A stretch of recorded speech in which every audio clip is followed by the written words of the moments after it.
Língua Portuguesa e Literatura, professora Maria Guilherme. Os leitores de romance. Qual habilidade que nós vamos trabalhar? Reconhecer as características que definem o gênero literário romance. Habilidades de suporte, reconhecer os elementos básicos da narrativa literária, estabelecer relações entre as informações do texto livre e outras do conhecimento prévio, relacionar a linguagem verbal literária com linguagem não verbal e reconhecer as principais diferenças e semelhanças entre os gêneros literários e narrativos. Quais são as pessoas que leem apenas livros impressos? Não são as pessoas que leem apenas livros pela internet, por aplicativos, por exemplo. E aquelas pessoas que frequentam bibliotecas? Podemos pensar, História Concisa da Literatura Brasileira, de Alfred Boss. Tá? Então, aqui é um trecho. O romance romântico brasileiro dirigia-se a um público mais restrito do que a atual.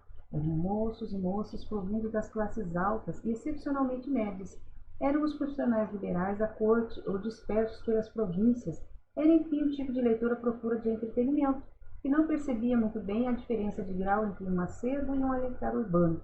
Para esses devoradores de folhetins franceses divulgados em massa a partir de 1830 e 1840, uma trama rica de acidentes bastava como pedra de toque do bom romance. E nós podemos pensar, eram moços e moças provindos das classes altas, médias, profissionais liberais da corte ou dispersos pelas províncias. Um tipo de leitura à procura de entretenimento. Não percebia muito bem a diferença de grau entre um acervo e um alencar urbano. Eram devoradores de folhetins franceses. Uma trama rica de acidentes bastava como pedra de toque de um bom romance. À medida que os nossos narradores iam aclimando a paisagem no meio nacional, os esquemas de surpresa e de fim feliz dos modelos europeus, e mesmo o público oferecia o prazer da urdidura e do reconhecimento, da auto-idealização. Como eram os livros para entretenimento do século XIX? Compõe o quadro os seguintes expedientes: um namoro difícil, impossível de se alcançar, um mistério sobre a identidade de uma figura importante na intriga, conflito entre o dever e a paixão. Como de costume, nós podemos observar o quê? Nesse trecho de Amorelinha de Joaquim Manuel de Macedo, à tarde de ser empregado em passeios à borda do mar e pelo jardim, o maior inimigo do amor é a civilidade. Augusto sentiu tendo de oferecer o braço à senhora Dona Ana, mas esta lhe fez cair a sopa do mel, rogando-lhe que o reservasse para sua neta. Em uma das ruas do jardim, duas rolinhas mariscavam, mas ao sentirem passos, voaram e, pousando não muito longe em Augusto, começaram a beijar-se com ternura, e esta cena se passava aos olhos de Augusto e Carolina. Igual pensamento, talvez brilhou em ambas aquelas almas, porque os olhares da menina e do moço se encontraram ao mesmo tempo, e os olhos da virgem modestamente se abaixaram. Em suas faces se acendeu um fogo que era pejo, e o mancebo, apontando para ambos, disse: eles se amam, e a menina murmurou apenas: são felizes, pois acredita que em amor possa haver felicidade? Às vezes. Acaso já tem a senhora amado? Eu? O senhor.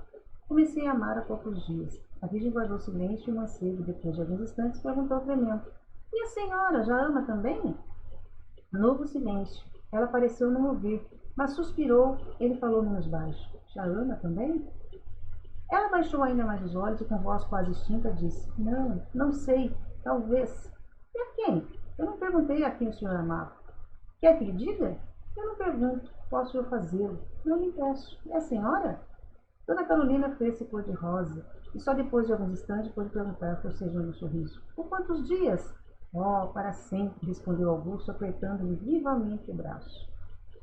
Bom, o que nós vamos fazer agora?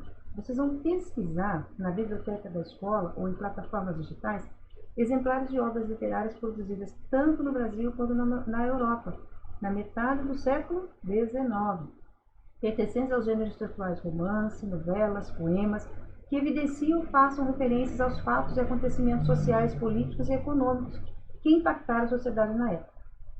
Depois você vai realizar uma leitura investigativa, evidenciando as características da obra e o contexto histórico da produção com o objetivo final de fazer um resumo esquemático, identificando o marco dessas produções literárias. Até a próxima aula.